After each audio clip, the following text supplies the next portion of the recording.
नमस्कार। जय तंत्र मंत्र केंद्र में मैं आप सबका हार्दिक स्वागत एवं अभिनंदन करता हूं।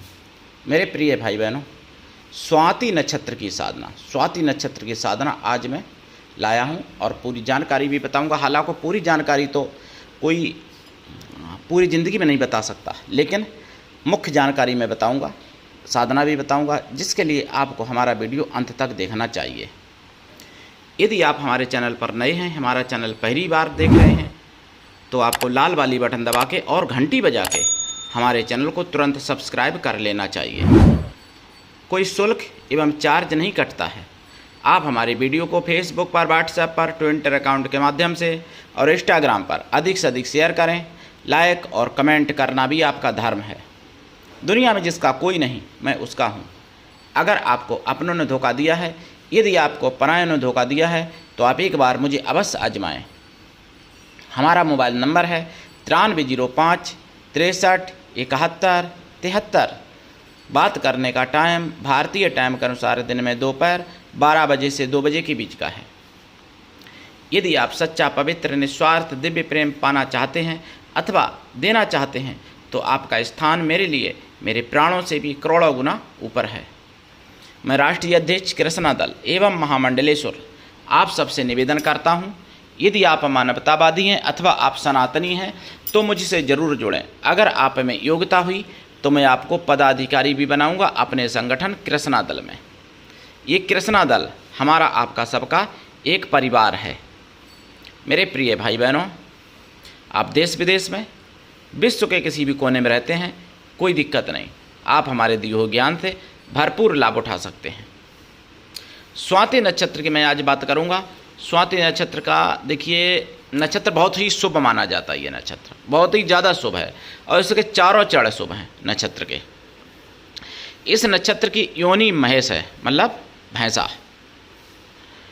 तो इसका अगर कोई मित्र होगा तो सबसे ज़्यादा मित्र इसका होगा हस्त नक्षत्र, ध्यान रखना। और इसका अगर शत्रु होगा तो अश्विनी नक्षत्र में जन्मे या लगन में जिनका अश्विनी नक्षत्र है, या फिर सतभिषा नक्षत्र लगन में है या अश्विनी में है, तो ऐसे नक्षत्रों से, ऐसे जातकों से आपको सावधान रहना चाहिए। विवाह आदि संबंध नहीं करना चाहिए। और आप हस्त नक्षत्र के जन्मे व्यक्ति, हस्त नक्षत्र में लगन है जिसका, तो ऐसे व्यक्तियों से आपका विवाह संबंध आदि लाभदायक बहुत ज़्यादा हो सकता है। और आपको बता दें, इसकी देखिए नक्षत्र भी मिलाना चाहिए, मतलब जो मैंने अभी बताया, योनि मिलाना, और गण भी मिलाना चाहिए।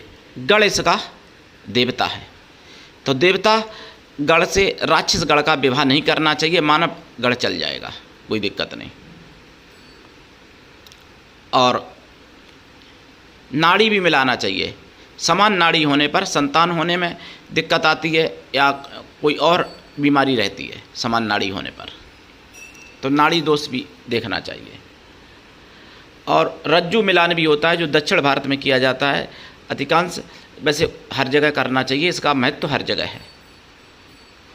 तो ये लोग मिलान नहीं करते, रज्जु मिलान भी करना चाहिए। रज्जु मिलान ऐसा होता है कि जैसे किसी का अगर सिर का भाग ज़्यादा सक्रिय है, तो फिर दूसरा व्यक्ति से जिससे आप विवाह करते हैं उसका भी अगर सिर का भाग सक्रिय है, तो फिर आप उसमें कलह होगी।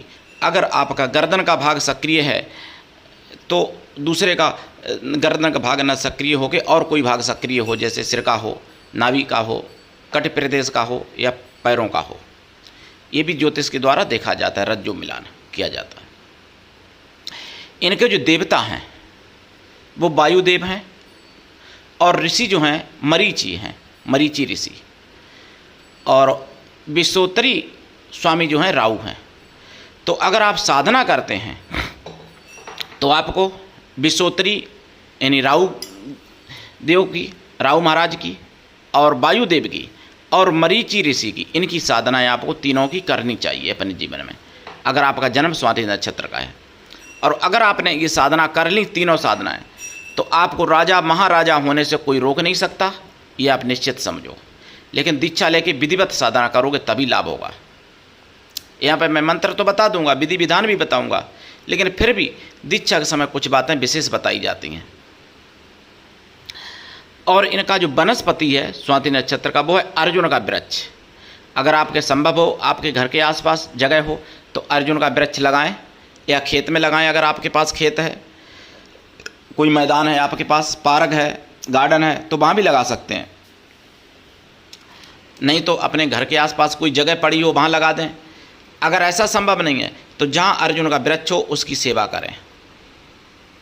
अर्जुन वृक्ष का आयुर्वेदिक में भी बहुत बड़ा महत्व है और तंत्र में भी बहुत बड़ा महत्व है अर्जुन वृक्ष का।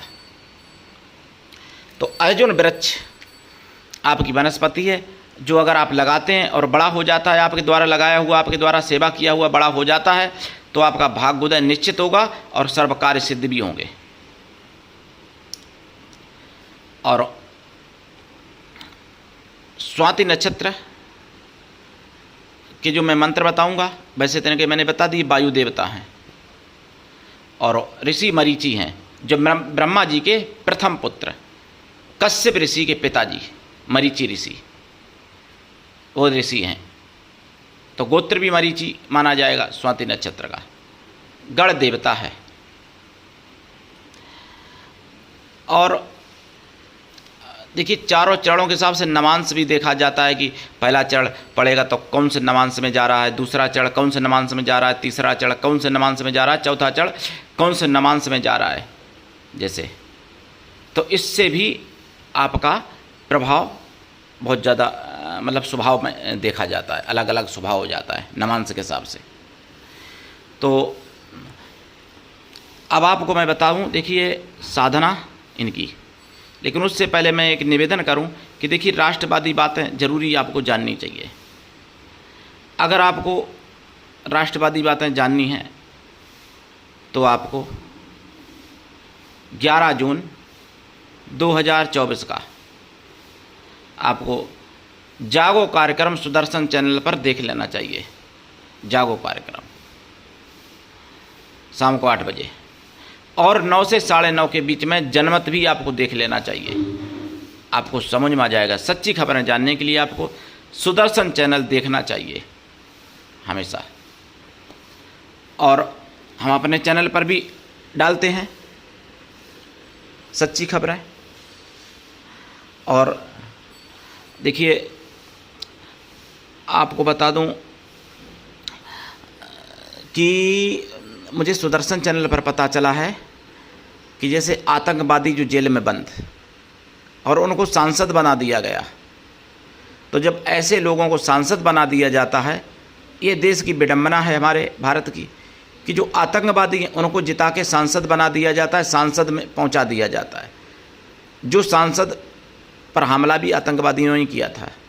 तो जब आतंकवादियों को आप सांसद बना के भेज दोगे मेरे भाई बहनों, तो फिर आपका संसद क्या सुरक्षित रहेगा? और जब संसद सुरक्षित नहीं रहेगा तो आप देश सुरक्षित रहने की कल्पना ही कैसे कर सकते हो? और अगर देश सुरक्षित नहीं है तो आप अपने को सुरक्षित कब तक और कहाँ तक और कैसे समझ सकते हो? सोचने की बात है मेरे प्रिय भाई बहनों। अब मैं आपको साधना बताऊं स्वाति नक्षत्र की। देखिए स्वाति नक्षत्र का एक छोटा मंत्र है ओम वायवे नमः, और ये भी है ओम पवन पुरुषाय विद्महे च सहस्त्रमूर्ते धीमहि तन्नो वायु प्रचोदयात्, ओम यंग वायु देवताय नमः। ये 3 मंत्र हैं वायुदेव के। और भी बहुत मंत्र हैं, मैं यहाँ पे 3 ही दे रहा हूँ और आगे मंत्र दे रहा हूँ अब राहु के। जैसे ओम रांग राहवे नमः, ओम हिरिंग राहवे नमः, ओम भ्राम भीम भ्रौम सा राहवे नमः, ओम शिरोरूपाय विद्महे मृतेशाय धीमहि तन्नो राहु प्रचोदयात्। इतने मंत्र हैं और भी बहुत हैं। और मरीचि मतलब ऋषि का, हालांकि मरीचि ऋषि को मरीच वायु भी कहा गया। बताते हैं कि वायु में सबसे बड़े जो वायु देव हैं उनको मरीचि वायु कहा जाता है। सबसे बड़े जो मुख्य गण हैं वायु के, वायुदेव। लेकिन मरीचि ऋषि की यहाँ पे बात कर रहा हूँ। तो ओम मम मरीचि ऋषिये नमः, ओम मम मरीचि ऋषिये नमः। इस तरीके से इनका मंत्र आप जाप कर सकते हो। ओम मरीचि ऋषि आय नमः, इसका भी आप जाप कर सकते हैं।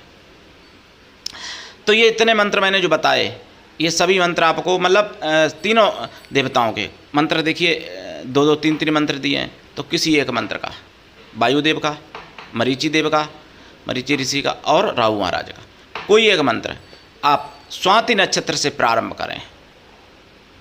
और या तो स्वाति नक्षत्र में ही उसी दिन 27,000 कर लें। अगर ऐसा संभव नहीं है तो स्वाति नक्षत्र से प्रारंभ करके और जब दोबारा स्वाति नक्षत्र आए तब तक इसका जाप करें।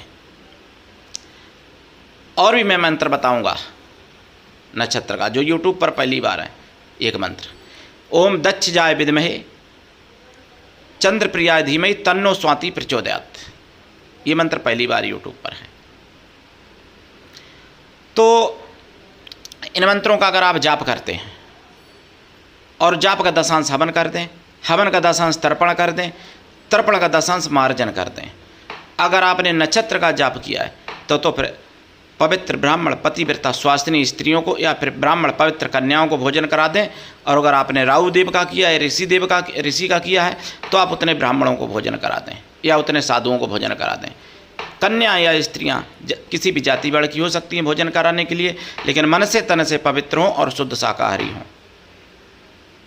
साधना रात्रिकालीन करें तो ज़्यादा अच्छा है। साधना काल में ब्रह्मचर्य व्रत, एक टाइम भोजन, भूमि शयन परमावश्यक है और शुद्ध शाकाहारी भी रहें साधना काल में। और अगर आपने ये तीनों साधना कर ली तो आपको भाग्योदय तो होगा ही, भाग्य में जो नहीं है वो भी प्राप्त होगा। भाग्य से ज़्यादा समय से पहले आपको प्राप्त हो सकता है सब कुछ, ऐसा आप समझो। और ये अगर तीनों आपने जाप कर लिए 27,000 बार और पूरा विधिवत, जप काल में खोया की मिठाई का प्रसाद रहेगा, घी का दीपक जलेगा। और ऋषि के अगर करते हैं तो पीले फूल, राहु पे करते हैं तो पीले फूल। नक्षत्र पर अगर आप नक्षत्र का जाप करते हैं तो जैसे वायुदेव का अगर जाप करते हैं तो लाल या पीले फूल। और नक्षत्र का भी जैसे ओम स्वाह इस तरीके से, या ओम स्वाति नक्षत्राय होम फट इस तरीके से। अगर नक्षत्र का करते हैं तो लाल फूल, इस तरीके से जाप आप करेंगे। और देखिए, आप कितना भी आपका नक्षत्र खराब हो, कितना भी आपका ग्रह खराब हो, कितना भी आपका भाग्य खराब हो, आप पहले अपने नक्षत्र को ढूंढिए कि आपका नक्षत्र कौन सा जन्म का। फिर आप उस नक्षत्र के देवता की साधना करिए। उस नक्षत्र का विश्वोत्तरी स्वामी कौन है उसकी साधना करिए। और उस नक्षत्र का ऋषि कौन है उसकी साधना कर लीजिए। और फिर उस नक्षत्र की भी अगर आप साधना कर लेते हो, चौथी, अगर आप 4 साधनाएं अपने जीवन में कर लेते हो तो आपको सभी दुखों से छुटकारा मिलके और सभी सुखों की प्राप्ति होने के स्रोत बन जाते हैं और सुख प्राप्त होने भी लगते हैं। ये निश्चित समझो आप। लेकिन करने से होगा, दीक्षा लेके करें। बिना दीक्षा के किसी भी प्रकार की कभी कोई सफलता नहीं मिलती है। बहुत लोग कहते हैं कि मैंने शिव को गुरु बना लिया, मैंने विष्णु को गुरु बना लिया। गुरु तो देहधारी मनुष्य ही बन सकता है, शिव और विष्णु गुरु नहीं बन सकते, वो भगवान हैं, गुरु नहीं। तो ये बात हमेशा ध्यान रखें। अगर शिव को गुरु बनाने की बात होती तो राम भगवान का जब जन्म हुआ तो भगवान शिव आए थे दर्शन करने। कृष्ण भगवान का जन्म हुआ तो भी आए थे दर्शन करने भगवान शिव। लेकिन उन्होंने गुरु जो बनाया वो मानव को ही बनाया, राम ने भी कृष्ण ने भी। उनसे ज़्यादा तो प्यारे शिव शंकर जी के हम आप नहीं हो सकते जितने राम और कृष्ण उनको प्यारे थे, या राम कृष्ण को शिव शंकर प्यारे थे। उतने तो प्यारे ना हमको शिव हो सकते और ना शिव को हम हो सकते। तो फिर आपको सोचना पड़ेगा, समझना पड़ेगा। गुरु ऐसा होना चाहिए जो शिष्य से कुछ भी ना ले, शिष्य भी ऐसा होना चाहिए कि गुरु को सब कुछ दे, तभी कल्याण होता है। और सनातन धर्म को जो नहीं मानता या सनातन धर्म के नियमों से जो नहीं कार्य करता, और वो चाहे कितनी भी साधना करे, कितने भी देवी देवताओं की पूजा करे, अगर सनातन धर्म का विरोधी है तो उसको सफलता नहीं समझो। क्यों कि जैसे मान लो आप हमारी बात मानो पूरी और मुझे ना मानो तो भी हम आपसे खुश नहीं होंगे। और अगर आप मुझे ही मानो, बहुत मुझसे प्रेम करते हो, और मेरी बात एक भी ना मानो तो भी तो नहीं खुश होंगे हम। यही नियम पिता, गुरु और भगवान, देवी देवता या अपने किसी भी बड़े घर के सदस्य के लिए भी लागू होता है। तो आप समझिए, समझदार हो आप लोग। मेरे प्रिय भाई बहनों, उठाइए लाभ, करिए साधना। और अब आगे विशाखा नक्षत्र का आपको मतलब बताया जाएगा ज्ञान, जिसके लिए तैयार रहिए। जिनका जन्म हुआ है विशाखा नक्षत्र में, वो विशाखा नक्षत्र के बारे में जानने के लिए तैयार रहें। आज के लिए इतना ही। धन्यवाद। जय श्री राम, जय सनातन, जय हिंदू राष्ट्र, वंदे मातरम।